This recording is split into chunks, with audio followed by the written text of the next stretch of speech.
En el fútbol normalmente hay jugadores que ganan y jugadores que pierden. Parece simple, ¿verdad?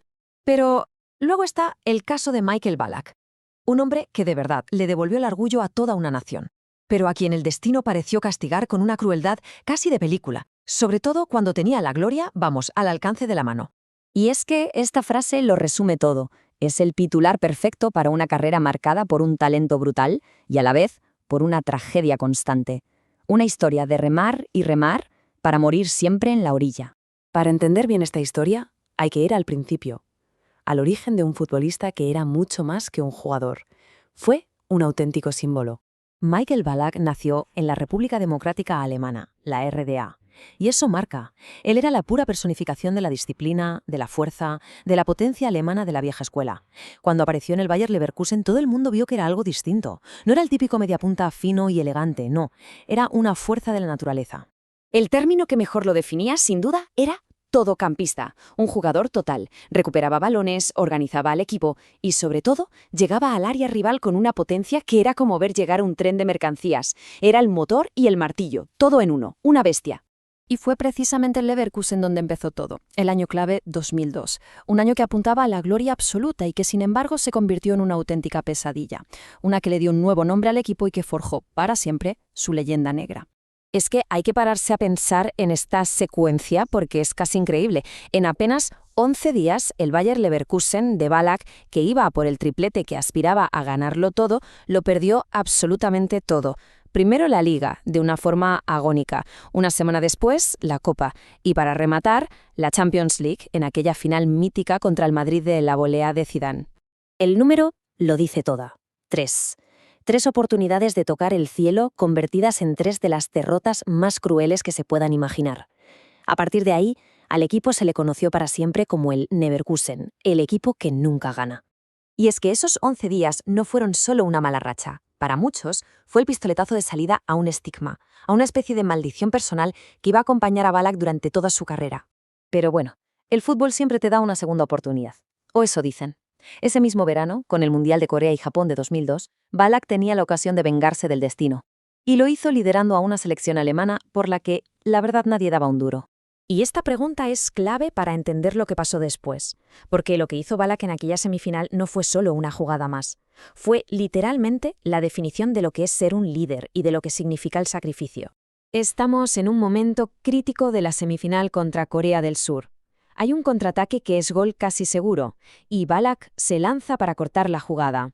Él sabía perfectamente lo que significaba esa falta. Sabía que era amarilla sí o sí, y que esa amarilla le dejaba fuera del partido de su vida, la final de un mundial. Pero lo hizo igual. Y aquí viene la parte más cruel y al mismo tiempo más heroica de la historia. Apenas unos minutos después de sacrificar su propio sueño, va él mismo y marca el gol que mete a su país en la final. El héroe le acababa de dar la gloria a su equipo a cambio de su propia desolación.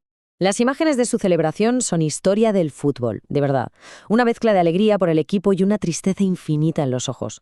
Al final Alemania llegó a esa final, pero claro, sin su líder, sin su motor en el campo, poco pudo hacer contra la Brasil de Ronaldo. El héroe del torneo se convirtió en un espectador más de su propia tragedia. Pasaron los años. Ballack fichó por el Chelsea y allí buscó con todas sus fuerzas ese título que se le había escapado de la manera más dolorosa, la Champions. Y la verdad es que se convirtió en una pieza clave de uno de los mejores equipos de Europa. Es que formó un centro del campo que daba miedo, junto a leyendas como Lampard, Essien, Drogba, una auténtica sala de máquinas. La ambición era clarísima, conquistar Europa de una vez por todas y romper esa maldición. Y la oportunidad llegó. Año 2008, bajo la lluvia de Moscú. Chelsea contra Manchester United, final de la Champions. Para Ballack era la ocasión perfecta para cerrar el círculo. Pero, una vez más, el destino le tenía preparada una jugarreta. La final se fue a los penaltis. Ballack marcó el suyo, con esa frialdad que le caracterizaba. Todo quedaba en los pies de su capitán, John Terry. Si marcaba, eran campeones. Pero resbaló. El balón se fue fuera, y poco después el Manchester United levantaba la copa. La imagen de Ballack, otra vez, desplomado y llorando en el césped, dio la vuelta al mundo. El golpe final fue, quizá, el más amargo de todos, justo antes del Mundial de 2010, donde él era el capitán indiscutible de una nueva y gran generación alemana, una entrada criminal de Kevin Prince Boateng en la final de la FA Cup le lesionó de gravedad, le dejó fuera del Mundial, y ese fue, básicamente, el fin de su carrera con la selección. Entonces, llegados a este punto, ¿cómo recordamos a Michael Ballack? ¿Como un perdedor o como un luchador incansable que simplemente se topó con un destino adverso? Es que su carrera está llena de medallas, pero las de plata son las que de verdad cuentan su historia. Ganó ligas y copas, claro que sí. Demostró ser un competidor nato. Pero en las finales que te hacen inmortal, en esos partidos por la gloria eterna, la balanza siempre, siempre se inclinó para el otro lado. Nadie puede dudar de su grandeza. Fue, sin ninguna discusión, uno de los centrocampistas más completos y dominantes de su época. Y sin embargo, a su palmarés le falta esa corona, esa Copa del Mundo o esa Champions que, la verdad, le habría hecho justicia a su inmenso talento. Así que la pregunta final queda ahí, en el aire. ¿Fue simplemente una concatenación de mala suerte? ¿Un cúmulo de casualidades? ¿O era este su destino? ¿Ser el héroe que se sacrifica, el capitán que guía a su gente hasta la orilla solo para que otros crucen el río hacia la gloria? Quizás al final su leyenda no reside en lo que ganó, sino en todo lo que perdió, luchando hasta el último segundo.